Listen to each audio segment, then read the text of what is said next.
ஒரு காட்டுல 2 பெரிய சிங்கங்களுக்கு நடுவுல ஒரு மான் ரொம்ப கெத்தா நடந்து வந்துட்டு இருந்துச்சு. அதை பார்த்த ஒருவர் ஆச்சரியமா, இவ்வளவு பெரிய சிங்கங்கள் கூட போறியே, உனக்கு பயமாவே இல்லையா அப்படின்னு கேட்டாரு. அதுக்கு அந்த மான் சிரிச்சுட்டே பதில் என்ன சொல்லுச்சுன்னா, கொஞ்சம் வருஷத்துக்கு முன்னாடி ஒரு பெண் சிங்கம் இறந்து போச்சு. அதோட குட்டிங்க பசையில தவிச்சப்ப நான் தான் என் பிள்ளைங்க மாதிரி நினைச்சு அதுங்களுக்கு பால் கொடுத்து வளர்த்தேன். இப்ப அதுங்க பெருசாயிடுச்சு. எங்க அம்மாவை எவனாவது தப்பா பார்க்க கூடாதுன்னு என்னையே இப்ப அதுங்க பத்திரமா பார்த்துட்டு இருக்கேன்.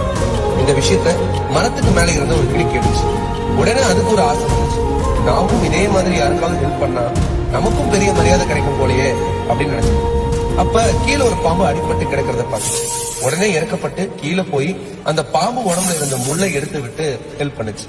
ஆனா அந்த பாம்பு கொஞ்சம் உடம்பு சரியான உடனே என்ன பண்ணுச்சுன்னு தெரியுமா? திரும்பின வேகத்துல உதவி பண்ண அந்த கிளியவே ஓங்கி ஒரு கொத்து.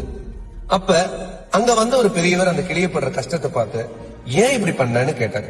கிளி அழுதுகிட்டே, மான் மாதிரி எனக்கு நல்ல பேரு கிடைக்கணும்னு நினைச்சுதான் பாம்புக்கு ஹெல்ப் பண்ண, ஆனா அது என்னையே கொத்திடுச்சு அப்படின்னு சொல்லுச்சு. அதுக்கு அந்த பெரியவர் ரொம்ப அழகான ஒரு விஷயத்த சொன்னார். உதவி பண்றதா இருந்தா சிங்கத்துக்கு பண்ணு, அதுக்கு நன்றி உணர்வு இருக்கு. ஆனா விஷம் உள்ளவங்க கிட்ட போயிட்டு உதவி பண்ணா முடிவு இப்படிதான் இருக்கும். நம்ம உதவி மதிக்க தெரிஞ்சவங்களுக்கு தான் நம்ம உதவி பண்ணணும். இல்லன்னா நம்ம செய்யற உதவியை கூட மத்தவங்க நம்மளோட வீக்னஸ் நினைச்சுப்பாங்க. அதனால யாருக்கு உதவி செய்யணும் அப்படிங்கறத யோசிச்சு செய்யுங்க.